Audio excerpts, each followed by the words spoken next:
Hello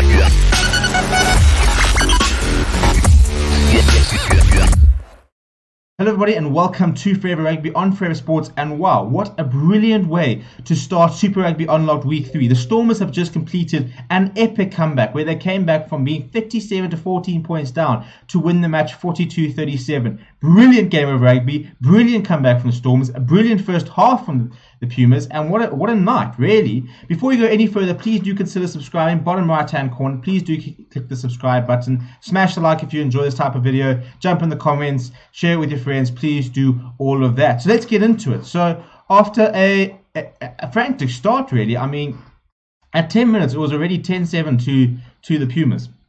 Pumas got an early penalty, but Devin Williams then gifted a try to the Stormers when Herschel Yankees charged down his kick and Rickus Pretorius dove over. However, just a few minutes later, Joano Augustus, under a lot of pressure from the Pumas, made a brilliant turnover, but then threw a 50-50 pass, which Neil Moritz then jumped onto, went over, and suddenly the Pumas were back into the game. And they didn't stop there. They continued and just kept scoring points to the point where they actually went into the half-time at 30 points to 14. And at 30 points to 14, you're thinking, well, all they have to do really is just defend pretty well because the game was almost in the bag. And the Stormers just looked shell-shocked. They really couldn't get into the game. They had Sia Khaleesi go off early, which is a massive blow for him. And let's hope that this is not too long. But came out and once again we're looking very positive. Jean-Andre Rudolph then got a yellow card for ill discipline when he threw Herschel Yankees into an advertising board. But despite being down to 14 men, the Pumas actually managed to score and make it 37-14. And they could have scored more, probably should have scored more. I think Devin Williams and Wayne van der Bank were brilliant tonight. Very exciting. I think Van der Bank may beat 7 defenders today. We'll look at the stats in a bit. But until 61 minutes, the score was 37-14. Until eventually Fushia went over for the Stormers and Tim Sweel then kicked well. And then, from there, it was all Stormers. The pressure was back on in the 71st minute. Bongi Manambi went over with a very well set maul. Once again, Sweel made the difference. And then, with it all still on the line, Warwick Gelant went over in the 79th minute.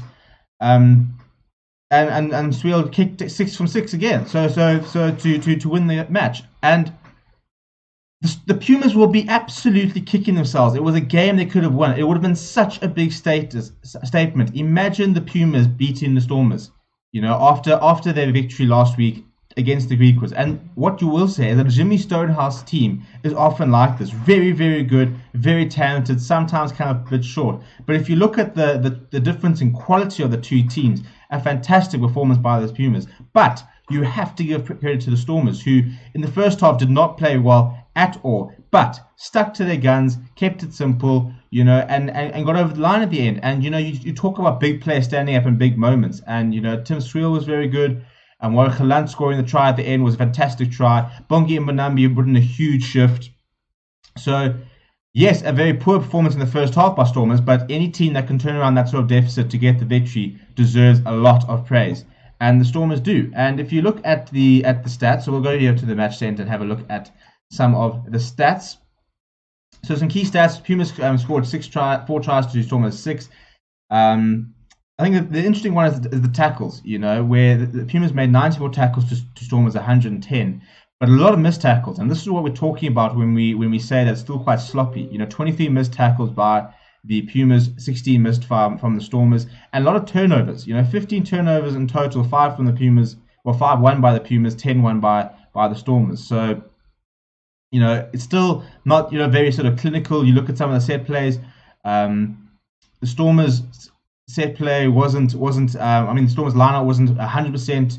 I think they won about, I think it was 85% of their lineout. So a place where they can improve on. But no, at scrum time was fairly even. No scrums lost by either team. But if you go look at the player stats, and this is why I'd like to talk about Devin Williams and Wayne van der Bank, because Devin Williams made 68 meters with 6 carries, and he made 3 clean breaks, beating 3 defenders in the process and making 8 passes. But Wayne van der Bank made 75 meters. He scored a try, made 8 carries, beating 6 defenders and 1 clean break. So Yeah, I mean those two were the big ones, and Wayne van der Bank, a brilliant offload as well towards the end. So two massive players for the Pumas who really are stepping up. And we talk about you look at the Super Rugby Unlocked and you think, what does it offer? And in many ways, it offers the players from the Greek was from the Pumas, and even to a certain degree the Cheetahs, a chance for exposure. To put their hand up, to say to people like Rassie Erasmus, listen, I know we're not playing in the main unions, but we're here. You can call us on. It also gives a chance for other unions to try and strengthen their squad. A lot of these players are players who've been released from the unions, who have gone off to the Greek and the Pumas, and some of them are suddenly playing some very good rugby and saying, listen, I deserve to come back, and and I deserve to play at this sort of caliber rugby. They show them that they can. So, yeah, so some big performances across the board. I thought Leon Lanzas was very good for Stormers. Warwick Galant was very good. Herschel Yankees was a live wire. He was a lot of energy. He put Pumas under a lot of pressure, and was very, very good. Edwin van der Merwe was very good for the Stormers. I think 6 defenders beaten here, also a very good game. So yeah, and I think Tim Swiel stepped up in the absence of Damien Willemse, who was supposed to start but got injured. But I think if you look at a man of the match, for me it has to be with Wayne van der Bank. Very, very good in the attack. I think he made 15 tackles, which for a backline player is ridiculous. For any player, it's ridiculous. So to make 15 tackles, the next best was 8. He was just head and shoulders over everyone, and I'm sure the Lions will watch that performance and think, we could really do with that sort of player. For the Stormers, I thought Samuel Murat was very good in the defense, made a lot of his tackles. Joano Augustus was pretty poor, just discipline really. He gave away that try. Stormers on the front foot, and he gave away a stupid penalty for playing hands in the ruck. For such a talented player, he just was a bit below par today. But some big injuries to both sides. Sia Khaleesi going off for the Stormers, and Eddie Fouchier going off for the Pumas, and it looks like he's dislocated his hip, so that could be his season done.